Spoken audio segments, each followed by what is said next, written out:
Hi, this is Kat with Beadaholique, and in this video I'm going to show you how to finish a SuperDuo bracelet using the Cymbal bead endings. Now those Cymbal bead endings are going to be those metal findings that are going to fit really nicely with my bracelet. So you can see here that it's a really nice finish, and you can just see that those SuperDuos nestle right in there just perfectly. So I'm going to show you how to make this bracelet in a different colorway. I'm going to do a gold version, and these beautiful SuperDuo colors are the matte Bondelis. So they're really bright, very fun, very summery.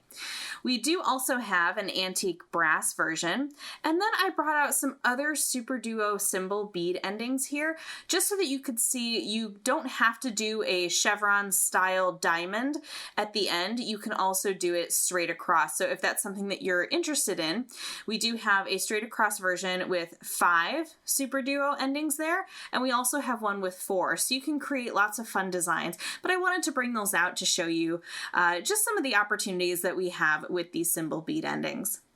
All right, so for this project, what you're going to need and what we're going to do is we're going to use a double needle method. So I have 2 size 12 needles here, and I have some FireLine. Now I obviously am going to be doing a demonstration here, but go ahead and cut off as much FireLine as you feel comfortable working with. I usually like to work with maybe about a good wingspan or so, maybe about 5 feet. It's entirely up to you. You can add more thread as you go if you find that you want a longer, or you may even want a shorter bracelet.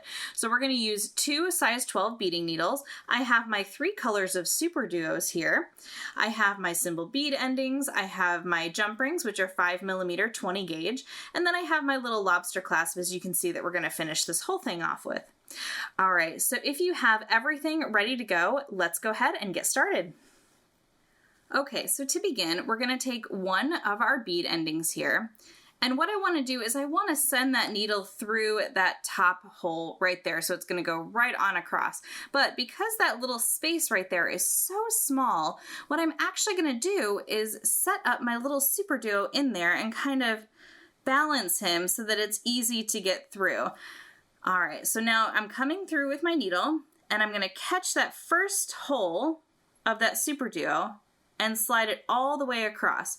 So you can see that my needle is going all the way through that first hole on the side of the cymbal. And now what I want to do is bring that down and make sure that that is sitting right dead center of my thread. Now, I'm going to take my right hand needle and I'm going to turn it around and go through the second hole that's coming down right there.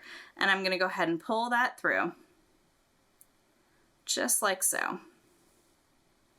Now I'm going to pick up the same color of that SuperDuo because I want to create a little diamond in there. So I'm going to pick up another purple, and I'm going to go through that second hole in that SuperDuo now. Just sneak my needle down there. Perfect. And now, you guessed it, I'm going to pick up one more of those purple SuperDuos and head out that second hole, just like so. Now, with the needle that was on my left-hand side, I'm going to send it through, going back the other way, and this is going to really reinforce this clasp portion because you want this to be nice and strong. All right, now I'm going to give it a little tug, give that a little tighten up, and you guessed it, we're just going to repeat that, and we're going to go through the third hole in the cymbal. And now here's where you can choose your next color. I'm going to go with the green as my next color, and I'm going to send that through that that second hole of that purple. And to complete my little diamond there, I'm going to pick up another purple.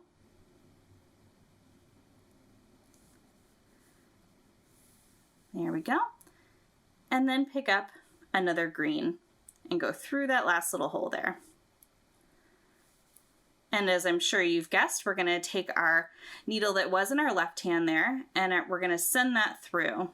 Now I'm kind of doing this all on the side, so I'm kind of working more up and down as opposed to left and right, but you just want to make sure that you're crisscrossing those threads. All right, so now we have that ready to go. All right, oops, and I lost my needle on one of my sides there. Let me just reattach that. There we go. Perfect. All right, so now what we're gonna do is we're gonna actually add another SuperDuo that's on the outside here. So this is gonna be your third color. So I'm gonna pick up that blue bead and I'm gonna go through the green right there. Let me pick this up, it might be a little easier. There we go. Pick up that blue, go through the green, pick up another green because we wanna keep our little diamond there with our purple. And then pick up another green.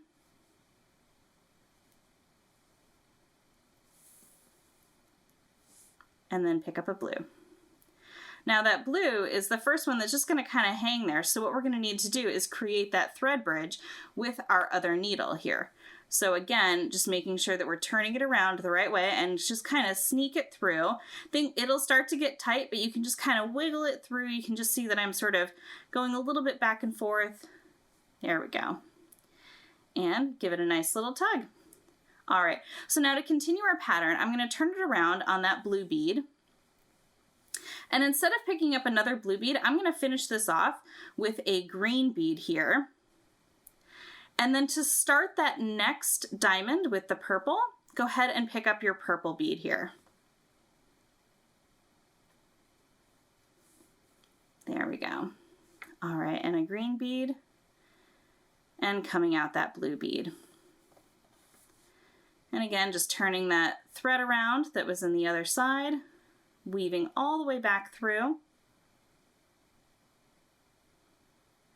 to come out the other side. All right, so now we're ready to add on another blue bead and continue our pattern. So just so you can see the pattern example here, this is what we're working with.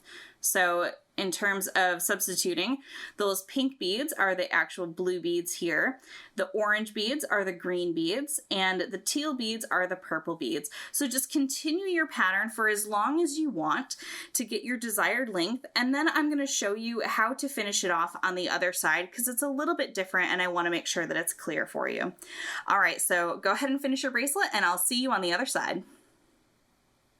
Okay, so by now I've woven the entire length of my bracelet, and just so you know, I've used about 9 feet of thread to achieve a 7-inch bracelet. So if that gives you a little bit of room for adjustment, if you want more or less, it's entirely up to you. All right, so we're gonna take our second cymbal ending here, and to make sure that we're ending on the right diamond, so it's mirrored perfectly on both sides, I'm just gonna slide that into place. So what you're gonna see now is that you have 3 little openings there to complete the 4 diamonds of the SuperDuo there.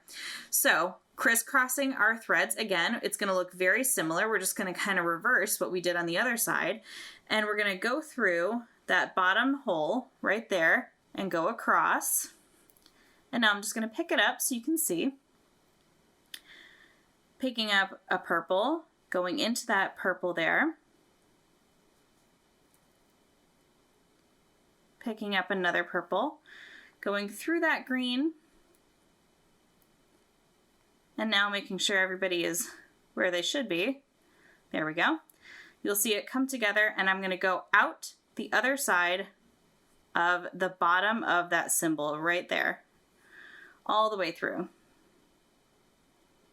and pull that together. And now to repeat going back the other side, I'm going to take that and create that little thread bridge and weave all the way down all those little beads that I just strung there, and all the way out the other side. And again, give it a little tug, make sure it is nice and tight. There we go. And now I'm just going to turn that thread around, go through that bead right there, that purple bead. And this will be our final bead that we're adding, going through the other side and through that second hole there. And again, crisscrossing with our other side, going all the way across in one swoop if we can. And again, make sure to give it a nice little tug. And we're going to crisscross one final time, going through and going through. There we are. So now what I recommend is that you take your thread and kind of as you did in the beginning, go back down through a couple here, and we're just going to go back through. And now you can create this last little thread bridge here and go down through just that one bead, come down beneath it, catch that little thread bridge, and tie a little knot there to tie it off. And you can repeat that for extra security if you like. Through that little loop there, and tie a knot. And now I'm just going to go through that adjacent bead, or two, depending on how tightly it's woven. Like I said, this is going to get kind of tight here. And let me just get that through. Perfect. And so one side is tied off. So now just repeat that with the second side. So again, coming out here, we're just going to kind of turn that around. So now what's going to happen is this thread is going to get a little thicker. So what you want to do is just be very careful going through. We don't want to crowd the beads too much. You'll kind of feel it have a little bit more tension there. And turn that around. And we're just going to repeat that same thing on this side, where we go down and through and catch a little thread bridge. Come up, sneak our needle through that loop, and pull tight. And just repeat once more. This is how you tie off your thread for just about any bead weaving, just creating those little knots there. And then, like I said, I always like to go through a bead or two just to kind of make sure that we are settled and nice and nestled in there. All right. Great. So now I can come in with my thread zap or snips, and I'm just going to use my little scissors here to cut off those ends. There we go. All right, so this is our bracelet, and the very final step that we want to do is we want to use a couple of little jump rings to attach a clasp. So I'm going to use my jump ring here, and I have a couple pairs of pliers that I'm just going to open that little jump ring, sneak it onto one end, sneak on my lobster clasp, and close that up. And then to this other side here, just opening up another little jump ring. Now here's where, if you wanted to, you could add a chain extender. So if you didn't want to do more bead weaving, you could always add a 1 or 2 inch chain extender. You know, you can kind of make your own if you'd like by just linking together several jump rings. All right, so there you go. That is how to finish a SuperDuo bracelet using the Cymbal bead endings. You can get all of these supplies and see even more tutorial videos by heading over to Beadaholique.com. And if you're new to our YouTube channel, be sure to hit that subscribe button below to get all the latest from Beadaholique.